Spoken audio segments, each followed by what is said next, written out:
మీ ఆరోగ్యం బాగోలేదా? మీరు హాస్పిటల్కి వెళ్ళక ముందే మీ ఆరోగ్యంలో జరిగే నష్టాల గురించి మీ జాతకంలో తెలుసుకోండి. మన జీవితంలో ఆరోగ్యం ఎంత ముఖ్యమో అందరికీ తెలుసు. కానీ చాలామందికి తెలియని విషయం ఏమిటంటే మన ఆరోగ్యం మన జాతకంలోనే రాసి ఉంటుంది. ఈరోజు మనం దాని గురించి తెలుసుకుందాం. జ్యోతిష్యం ప్రకారంగా ఆరోగ్యం ఎలా మనకి తెలుస్తుంది అనేది, ఏ గ్రహాలు మన ఆరోగ్యానికి కారణమవుతాయి మరియు వాటి ప్రభావం తగ్గించడానికి ఏ పరిహారాలు చేయాలో జ్యోతిష్యంలో ఆరోగ్యం గురించి తెలుసుకోవడానికి ప్రధానంగా లగ్నం మరియు 6వ ఇల్లు పరిశీలిస్తాం. లగ్నం అంటే మన శరీరానికి సంబంధించినటువంటి ఒక సూచన, మన శరీర స్వభావానికి ఒక సూచన. 6వ ఇల్లు అంటే వ్యాధులు, రోగాలు, శత్రువులు మరియు మానసిక ఒత్తిడి గురించి తెలుపుతుంది. సూర్యుడు మన శరీర శక్తి, ఇమ్యూనిటీకి కారణం. చంద్రుడు మన మానసిక ఆరోగ్యాన్ని సూచిస్తాడు.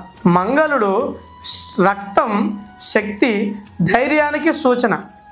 శని దీర్ఘకాలిక వ్యాధులు మరియు నెమ్మదిగా పెరిగే సమస్యలకు ఒక కారణమవుతాడు. మరియు రాహుకేతు అనుకోని లేదా డాక్టర్లకు కనబడని వ్యాధులు తెలుస్తాయి. ఇప్పుడు రాశుల వారిగా సాధారణ ఆరోగ్య సూచనలు చూద్దాం. మొదటగా మేషరాశి వారికి తలనొప్పి, రక్తపోటు సమస్యలు ఉండవచ్చు. వృషభ రాశి వారికి గొంతు, థైరాయిడ్ సమస్యలు రావచ్చు. మిథున రాశి వారికి నరాల బలహీనత, మానసిక ఒత్తిడి ఎక్కువగా ఉంటుంది. కర్కాటక రాశికి వారికి జీర్ణ సమస్యలు లేదా లివర్ ఇష్యూస్ వాళ్ళకి ఉండవచ్చు.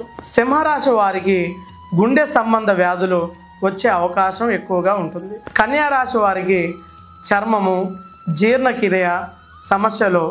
తులారాశి వారికి కిడ్నీ లేదా వెన్నుపాము సమస్యలు. మరియు వృశ్చిక రాశి వారికి హార్మోన్ సమస్యలు లేదా రహస్య వ్యాధులు. ధనుస్సు రాశి వారికి ఎముకలు, వెన్ను నొప్పి. మకర రాశి వారికి కీళ్ళ నొప్పులు, అలసట. కుంభరాశి వారికి రక్త ప్రసరణ సమస్యలు. మీనరాశి వారికి చల్లదనం, అలసట, ఫ్లూ లాంటి సమస్యలు రావచ్చు. అదేవిధంగా మనం చూసుకున్నట్టుగైతే ఇప్పుడు ఆరోగ్యం మెరుగుపడడానికి జ్యోతిష్యంలో పరిహారాలు, పరిష్కారాలు మీకు తెలియజేస్తాను. సూర్యగ్రహణానికి ప్రతి ఉదయం, సూర్యోదయానికి కానీ సూర్యగ్రహణానికి కానీ ప్రతి ఉదయం సూర్యోదయం సమయంలో సూర్య నమస్కారం చేయండి. గాయత్రి మంత్రం జపించండి. చంద్రగ్రహానికి సోమవారం ఉపవాసం పఠించండి. అదేవిధంగా పాలు లేదా తెల్ల బట్టలు దానం చేయండి. మంగళగ్రహానికి మంగళవారం హనుమాన్ చాలీసా చదవండి. ఎరుపు రంగు వస్త్రం దానం చేయండి.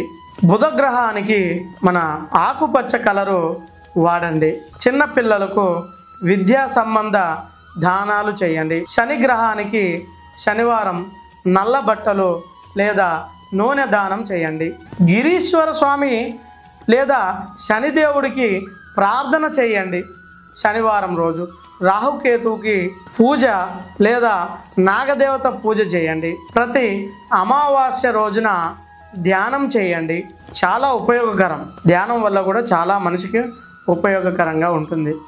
మీరు జ్యోతిష్యంలో ఇంకా ఎటువంటి సందేహాలు కావాలనుకున్న శ్రీ ఆదిగురు జ్యోతిష్యాన్ని సంప్రదించండి.